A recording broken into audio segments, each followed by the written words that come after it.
जय श्री कृष्णा। जय भगवान विष्णु की, जय माता लक्ष्मी की। माता लक्ष्मी की कृपा सदा आप पर बनी रहे, आपका घर धन धान्य से भरा रहे तथा माता लक्ष्मी सदा आपके घर में निवास करें। आइए जानते हैं कार्तिक मास महात्म कथा अध्याय 19 के बारे में। पवित्र कार्तिक मास महात्म कथा। श्री विष्णु मम हृदय में प्रेरणा करने वाले नाथ, लिखू महात्म कार्तिक राखो सिर पर हाथ। राजा पृथु ने पूछा, हे नारद जी, अब आप यह कहिए कि भगवान विष्णु ने वहां जाकर क्या किया तथा जलंधर की पत्नी का पतिव्रत किस प्रकार भ्रष्ट हुआ।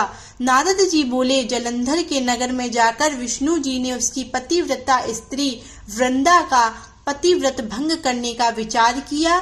वे उसके नगर के उद्यान में जाकर ठहर गए और रात में उसको स्वप्न दिया। वह भगवान विष्णु की माया और विचित्र कार्य पद्धति थी और उसकी माया द्वारा जब वृंदा ने रात में वह स्वप्न देखा कि उसका पति नग्न होकर सिर पर तेल लगाए महिष पर चढ़ा है, वह काले रंग के फूलों की माला पहने हुए है तथा उसके चारों ओर हिंसक जीव है, वह सिर मुड़ाए हुए अंधकार में दक्षिण दिशा की ओर जा रहा है, उसने नगर को अपने साथ समुद्र में डूबा हुआ इत्यादि बहुत से स्वप्न देखे।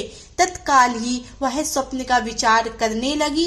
इतने में उसने सूर्य देव को उदय होते हुए देखा तो सूर्य में उसे एक छिद्र दिखाई दिया तथा वह कांतिहीन था।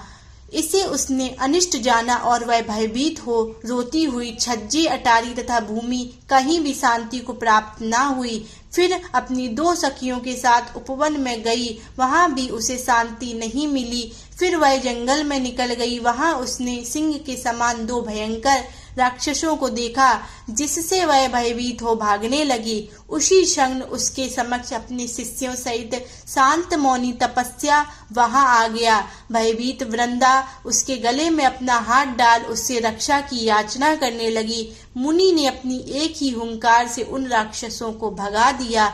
वृंदा को आश्चर्य हुआ तथा वह भय से मुक्त हो मुनिनाथ को हाथ जोड़ प्रणाम करने लगी। फिर उसने मुनि से अपने पति के संबंध में उसकी कुशल क्षेम का प्रश्न किया। उसी समय दो वानर मुनि के समक्ष आकर हाथ जोड़ खड़े हो गए और ज्यों ही मुनि ने भ्रकटी संकेत किया त्यों ही वे उड़कर आकाश मार्ग से चले गए। फिर जलंधर का सिर और धड़ लिए मुनि के आगे आ गए। तब अपने पति को मृत हुआ जान वृंदा मूर्छित हो पृथ्वी पर गिर पड़ी और अनेक प्रकार से दारुण विलाप करने लगी।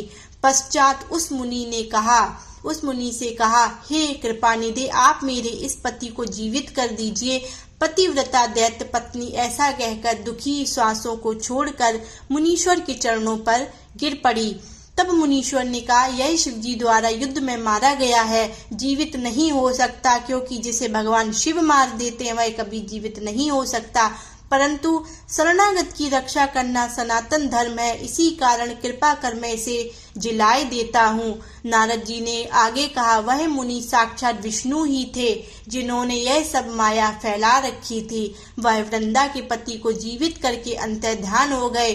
जलंधर ने उठकर वृंदा को आलिंगन किया और मुख चूमा। वृंदा भी पति को जीवित हुआ देख अत्यंत हर्षित हुई और अब तक हुई बातों को स्वप्न समझा। तत्पश्चात वृंदा सकाम हो बहुत दिनों तक अपने पति के साथ विहार करती रही।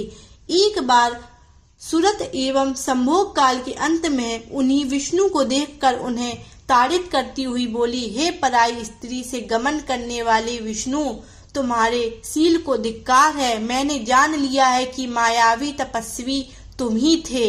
इस प्रकार कहकर कुपित पतिव्रता वृंदा ने अपने तेज को प्रकट करते हुए भगवान विष्णु को शाप दिया, तुमने माया से दो राक्षस मुझे दिखाए थे, वही दोनों राक्षस किसी समय तुम्हारी स्त्री ला हरण करेंगे। सर्पवेश्वर जो तुम्हारा शिष्य बना है यही भी तुम्हारा साथी रहेगा। जब तुम अपनी स्त्री के विरह में दुखी होकर विचरोगे उस समय वानर ही तुम्हारी सहायता करेंगे। ऐसा कहती हुई पतिव्रता वृंदा अग्नि में प्रवेश कर गई। ब्रह्मा आदि देवता आकाश से उसका प्रवेश देखते रहे। वृंदा के शरीर का तेज पार्वती जी के शरीर में चला गया। पतिव्रत के प्रभाव से वृंदा ने मुक्ति प्राप्त की। जय भगवान विष्णु की, जय माता लक्ष्मी की।